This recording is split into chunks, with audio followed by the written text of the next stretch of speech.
अभी आपकी दशा वैसी जैसी छोटी सी लड़की खाना बनाना सीखे।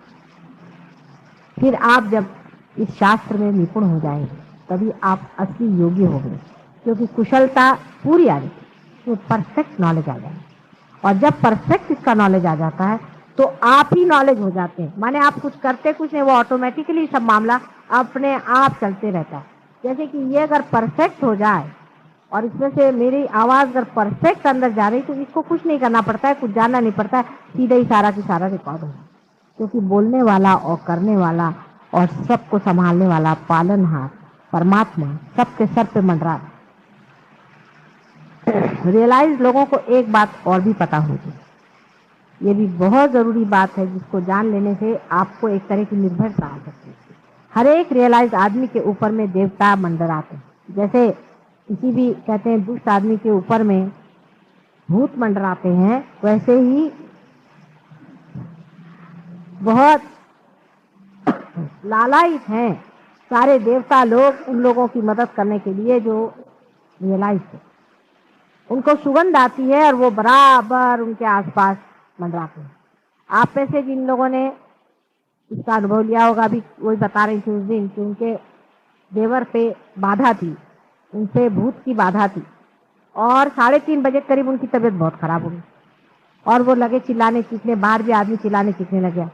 और उसके बाद में कहने लगे इतनी गंदगी अंदर आई, इतनी बदबू अंदर में आई कि समझ नहीं आप क्या करें। उसके बाद इन लोगों ने नाम लेना शुरू कर दिया और उसको वाइब्रेशन देना शुरू कर दी, और जैसे ही वो ठंडे पड़े वैसे खुशबू आना शुरू हो गई बहुत जोरों में, और वो एकदम ठंडे। आपको भी कितनों ही लोगों को ध्यान में पार होने से पहले या बाद में भी बहुत बात सुगंध आती है। तो चैतन्य सुगंध युक्त है, चैतन्य बहुत सुगंध युक्त है और अत्यंत आह्लाददायी है, इसी से आपको सुगंध आती है। गंगा जी में आए तो धुल जाना ही चाहिए सब चीज।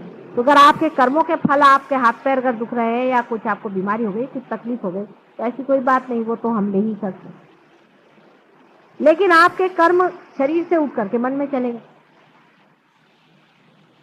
अब मन में के कर्म कैसे निकलेंगे? वो तो यहां से भाग खड़े होंगे माता जी की वजह से, क्या वो शरीर ठीक हो, लेकिन अब मन के अंदर वो कर्म बैठे हुए हैं। आप पार भी हो गए तो भी अब ये गंदगी निकलेगी क्या?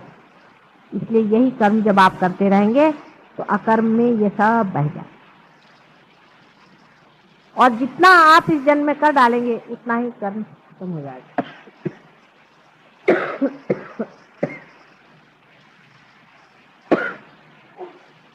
धीरे धीरे जब कर्म करते जाइएगा, इस तरह से निकलते जाइएगा, आपके अंदर की पूरी सफाई हो जाने के बाद अंदर में वही सम्यक भाव जिसमें रुचि अरुचि आदि कुछ भी नहीं रहेगा। आप बैठे हैं, खाने को मिल गया खा लिया, नहीं मिला तो नहीं।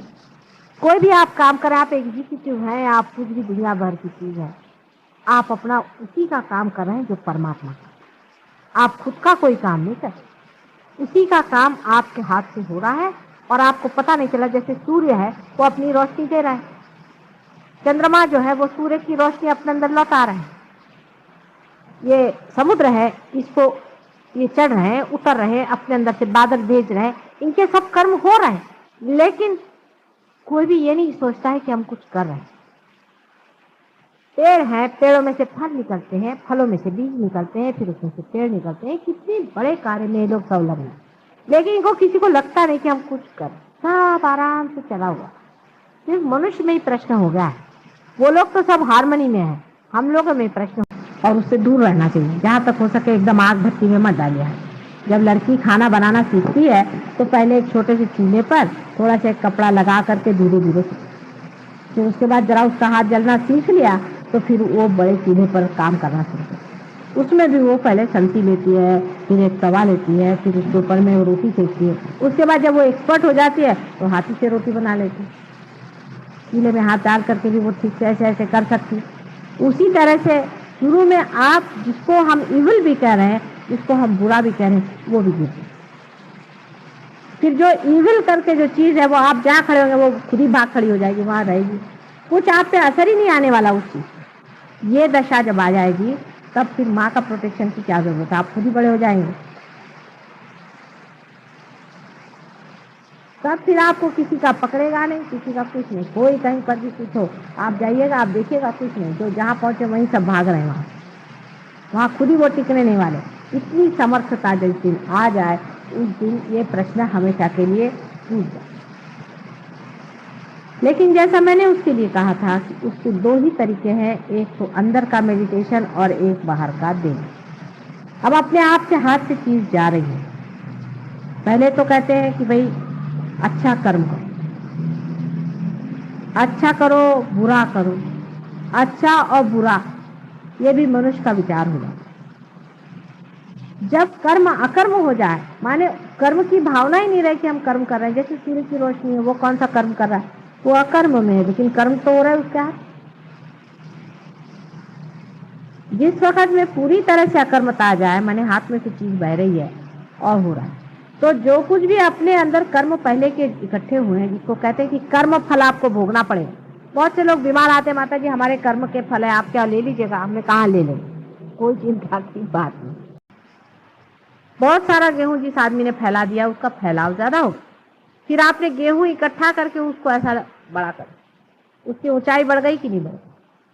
तो उसी तरह से जब आपने सारा की सारा अपने को समेट लिया, अपने चित्त को, तो देखिए अंदर की गहराई बढ़, और ज्ञान आते गया। ज्ञान क्या आया कि हंसी आने लगी कि अरे मैं इसमें लिपटा हुआ था, ये भी कोई निपटने की चीज है, ये भी कुछ है। माने ऐसा लगेगा कि कोई खास बात है ही, कोई ऐसी विषय संसार की ये बातें हैं।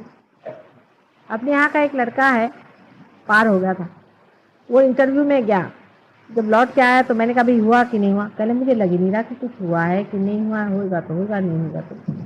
बाद में सिलेक्शन होगा। तो वो जो बोर्ड वाले थे, उन्होंने मुझे बताया कि साहब ये लड़का अजीब कमाल का, कि बिल्कुल डरा नहीं, कुछ नहीं, आया से बात कुछ, उसने साफ साफ बात कह दी, जो कुछ थी कह दी और चला गया, मैं डरा नहीं। ये कैसे क्या हो गया? मैंने कहा भाई देखिए, हमने कहा था ना कि वो रियलाइज है, आप देखिएगा उसको, विशेष रूप से आप एग्जामिन करेगा कि क्या विशेषता है। वो कहा कि हमने उसमें यही बात देखी कि वो आया, उससे जो सवाल पूछा सीधे सीधे जवाब दे दिया, ना उसमें छल न कपट न कुछ नहीं, उसने साफ साफ बात कह दी कि ये बात है, ऐसी ऐसी बात, और फिर इस तरह से खड़ा रहा, मानो लेना हो तो ले, उन्हें तो नहीं, निशान में खड़े। ना तो उसने हमारा कोई किस तरह का कभी अपमान किया, और नहीं कोई उसमें उसने बड़ाई ज्यादा हमारे पीछे में दुम हिलाते खड़ा रहे। चित्त भी ऐसा ही है, जब चित्त में विकृति रहती है, क्योंकि मनुष्य में दिव्यता तभी आती है जब वो पार हो जाता है।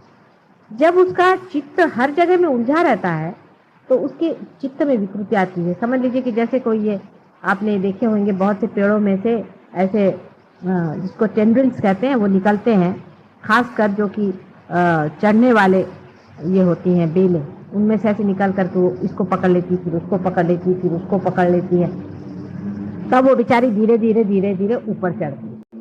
उसी तरह से जो मानव पार नहीं हुआ रहता है, वो भी कभी इसको पकड़ता है, उसको पकड़ता है, उसको पकड़ता है, इस तरह से वो अपने को खड़ा करता है किसी तरह से। कभी तो सोचता है कि अरे मेरे पास पोजीशन नहीं है तो मैं दुनिया में कैसे चलूंगा, अरे मेरे पास पैसा नहीं है तो मैं दुनिया में कैसे चलूंगा, अरे मेरे पास ये नहीं तो मैं दुनिया में कैसे चलूंगा। लेकिन जो पेड़ अपनी तना पे खड़ा हो जाता है, वो स्वतंत्रता में अलग से खड़ा है। लेकिन यही बात आपके साथ भी हो रही, आप अपनी तना पे खड़े हैं ही, लेकिन भय के कारण आप अपने अंदर से टेंट्रिकल निकाल करके, टेंड्रिल्स निकाल करके इसको पकड़ रहे हैं, इसको पकड़ रहे हैं, इसको पकड़। जैसे आपको पता आप तना पे खड़े हैं, ये आपको दूसरी बात पता है। पहली तो ये कि चित्त का निरोध नहीं करने, उसको रोकने का नहीं, चित्त कहीं उलझेगा ही नहीं। आप कोशिश करें तो चित्त कभी उलझेगा नहीं। एक डीप मेडिटेशन में आप प्रयत्न करें, कोई सा भी बड़ा सा प्रश्न आ जाए, आप उसकी ओर देखें, और देखते साथ आपको आश्चर्य होगा कि चित्त वहां जाता है और लौट आता है, चित्त कहीं उलझ नहीं। फिर आप ये सोचें कि समझ लीजिए कोई बड़ी भारी दुखद घटना हो, तो आप ये सोचिए कि यहाँ दुखद घटना हुई, लेकिन संसार तो वैसे ही चल रहा है। दुख और सुख जो है वो एक हमारा दिमागी जमा खर्च। ऐसी कौन सी बात हो गई है जो हमें बड़ा दुखी बनाती है या हमें बड़ा सुखी बनाती है, या ऐसी कौन सी चीज है या अरुचि, किसी आदमी से हम नफरत करें और किसी से हंसें, ऐसी कोई सी भी बात नहीं है जिसमें ये होना चाहिए। धीरे धीरे आपका चित्त का बढ़ना बहुत जोरों में प्रसारित होने लग जाता है। और उसके बाद चित्त जब बिल्कुल सबल हो जाता है, बिल्कुल पूरी तरह से सबल हो जाए, तब फिर जिसको कि हम लोग देखते हैं, उन्होंने भी देखा कि आपके हाथ वाथ जलते हैं, किसी को हाथ लगाने से हाथ जलते हैं, किसी को कुछ करने से पकड़ जाता है। शुरू शुरू में ऐसा हो गया क्योंकि मनुष्य के अंदर परमात्मा ने ही खास कर ये अहंकार का वरदान दिया कि जिससे हम उसे जाने। लेकिन अहंकार को मारने से मरता नहीं, ये हम लोगों ने देखा हुआ, इसलिए वो अपने आप जैसा छूट जाए, वही तरीका सहज योग का है। वो अपने आप छूट जाता है, वो भी आपने देखा।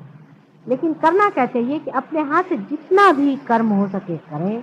और दूसरा है डीप मेडिटेशन में आप, जब तक आपकी वो दशा नहीं आ जाती जहां कुछ बुराई और अच्छाई नहीं रह जाती।